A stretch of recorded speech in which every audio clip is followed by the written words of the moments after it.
Hello everybody, this is my second video. I was asked why the channel is titled Brainwashing. I think that it is high time for, in this upside down world, at least for words, to reclaim the correct meanings.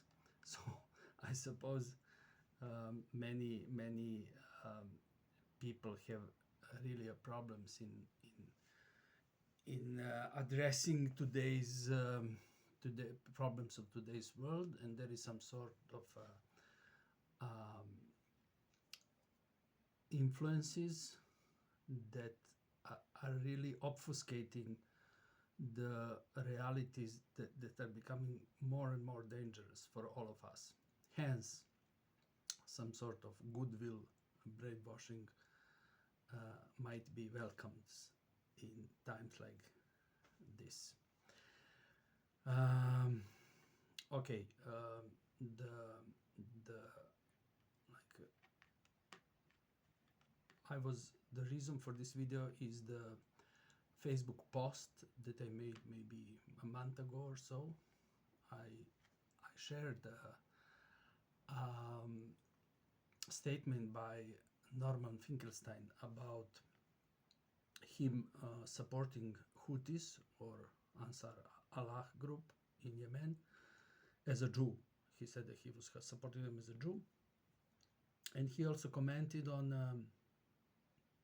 some sort of overall impression that they are not whatever civilized, cultural enough to be trusted for, for for the just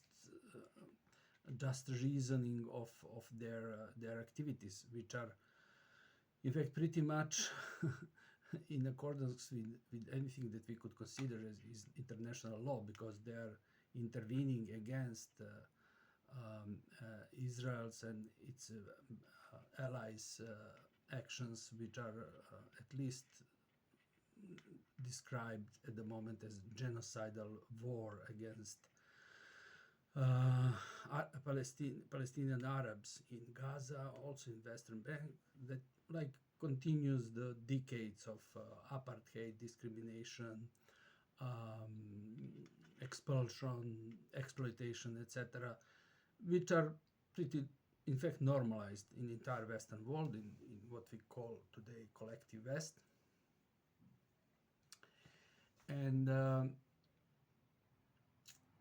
I used some, let's say, harsh words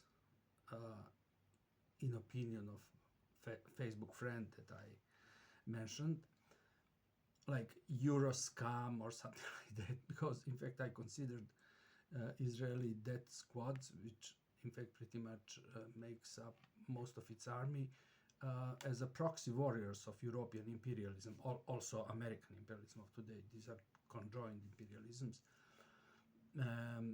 and they are in fact showing us how the history of colonial oppression and extermination worked. But what is strange that we see it today on a daily basis. The entire history of colonialism is somehow hidden from the, let's say, Western eye. And this is like also the lecture in history, because what we see, and if we want to see, because it is not news anymore, is in fact the punishment of literally enslaved population that dared to resist. And that's a lecture for all enslaved populations. And now this enslavement, modern enslavement, is somehow the topic of this educative video, because a friend of mine asked me to, instead of using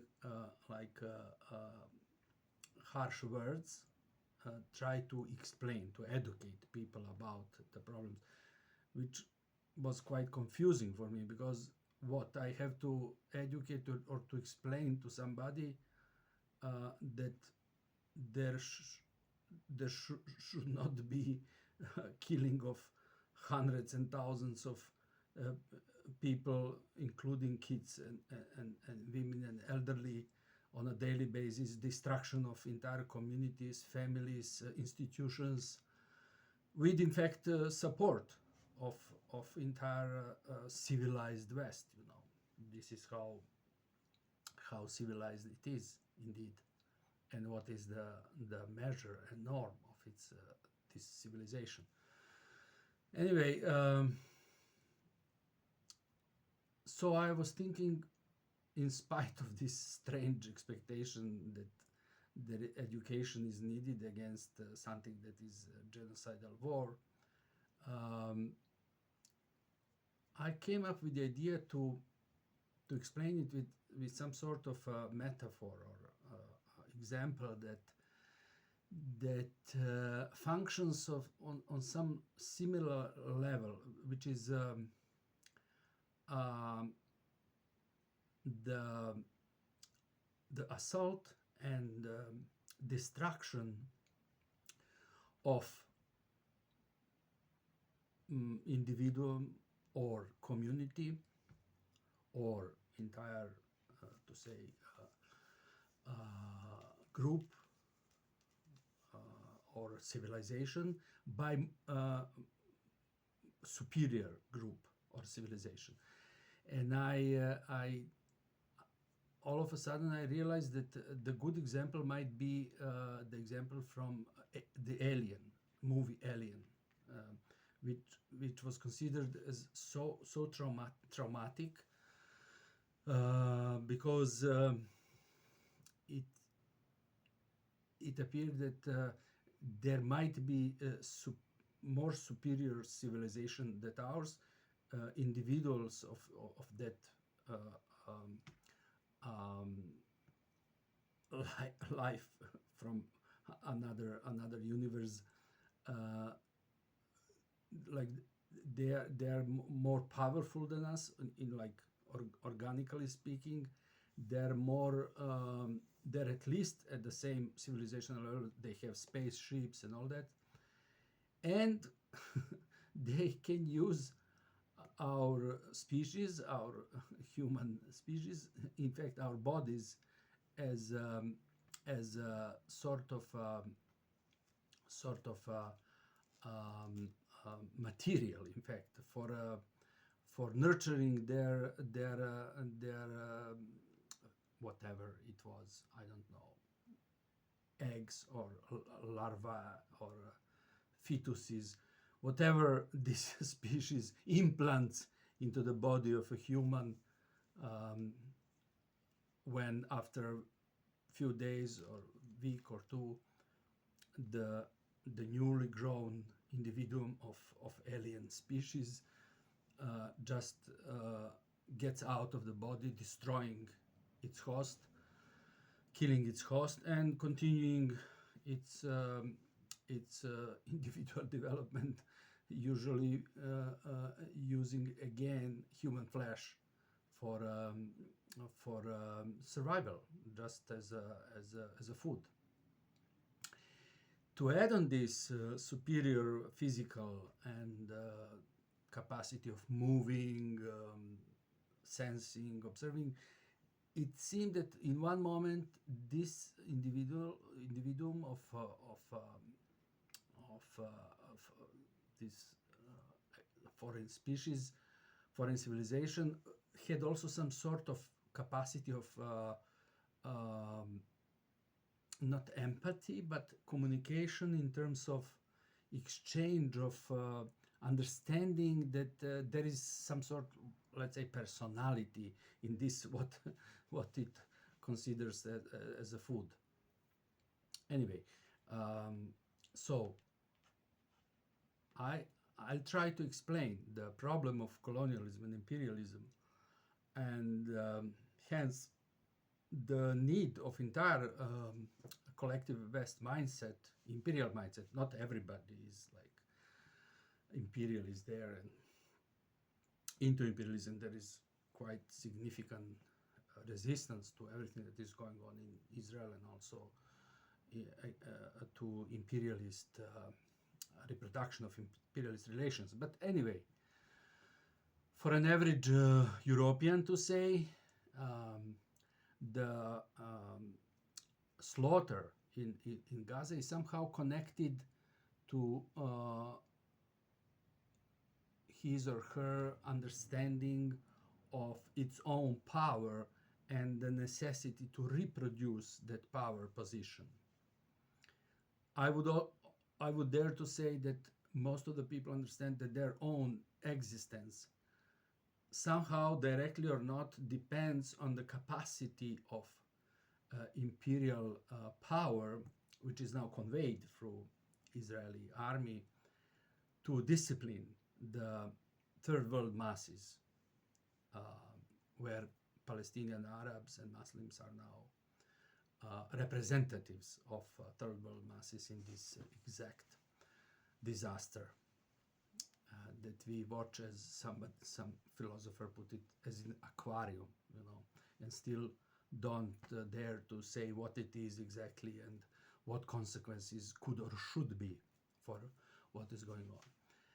Anyway, since this is in the core of this problem, the necessity of imperialist dominance and control, I think that the good explanation of this relation of dominance, control, and exploitation would be the parallel between aliens' strategy to enter the host organism and just use it for like only one stage of development of one individuum, and the methodology of imperialist project, relying mostly on economic policies and strategies, politics and strategy, and ideologies and strategies, are somewhat different.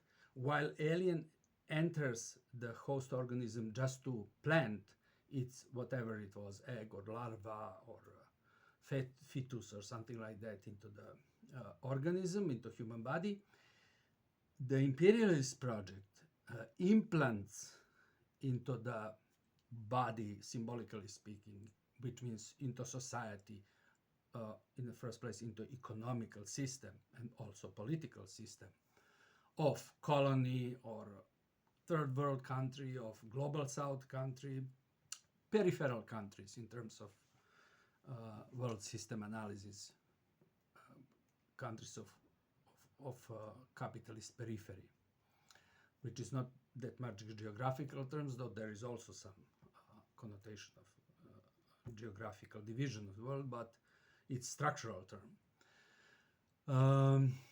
It implants its to say mechanism into the body, which is society, political and economic system, also cultural hegemonic matrix of the society, implants some sort of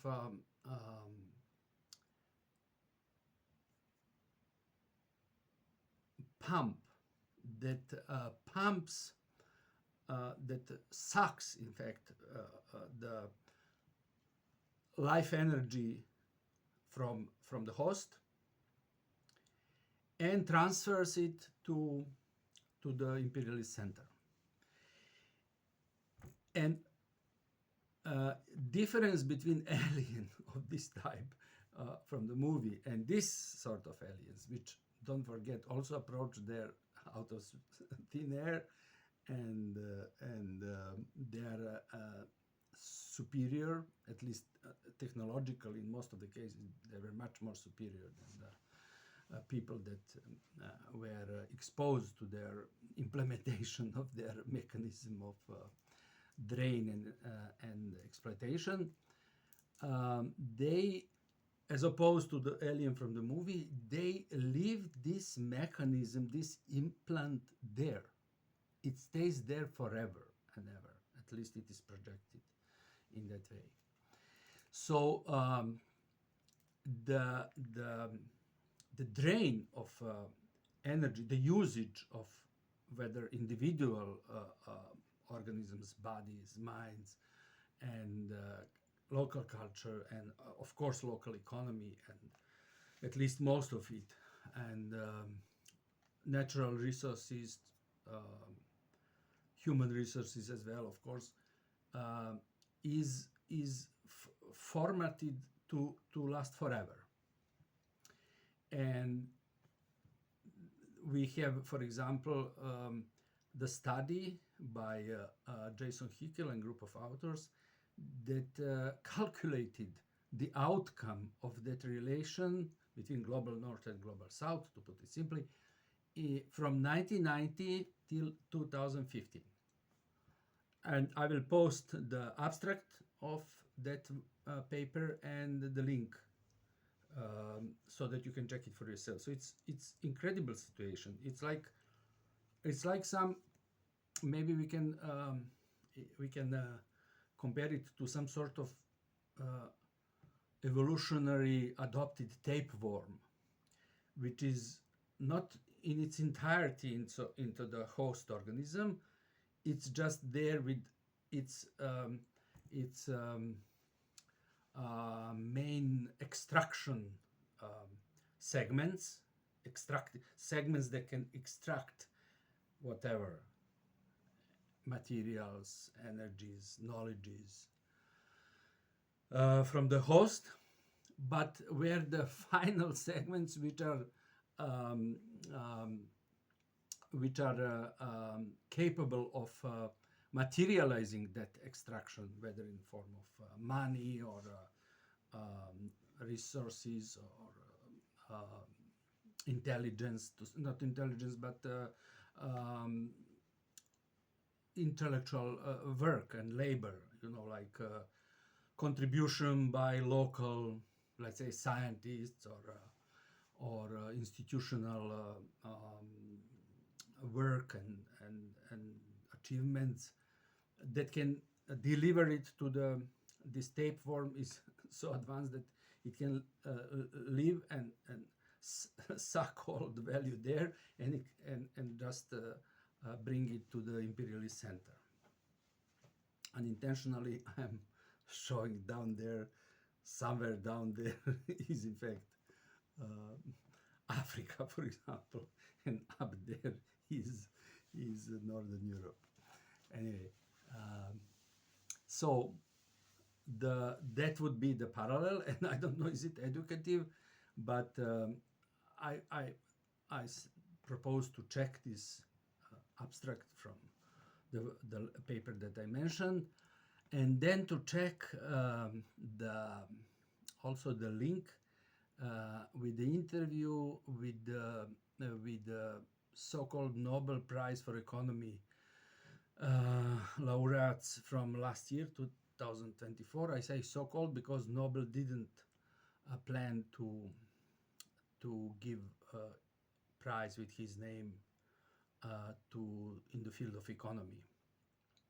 Anyway, it was established by some banks in Sweden, and it's quite problematic, considered problematic, just like regurgitating more liberal or more social democratic economic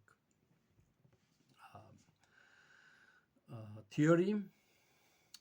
And the winners, you can also check that it's incredible. The explanation for giving them a Nobel Prize, so-called Nobel Prize in economy, is that they discovered why there are rich and poor states in the world. So it's like incredible, like in Monty Python, I could expect some sort of explanation of Nobel Committee in Monty Python, of that type. Anyway, and you can check that interview. He did interview with journalists from some local radio, I don't know, in French Guiana. And you will see, you know, like their idea, they discovered that the poor countries are exploited by rich countries, and that they are poor because they cannot get rid of this system of exploitation. They somehow discovered that, and they were honest enough to say that when in 80s, when they were studies in European economic, or in general university, European university, Western European, of course, the explanation for that was that um, these countries, rich countries, are more cultural. They have better culture and more superior culture. Hence, they have capacity and somehow the right to exploit the ones that are not on their cultural level. Anyway, the point is that their proposal for changing this situation, which this Nobel Prize winner couldn't explain even in that interview,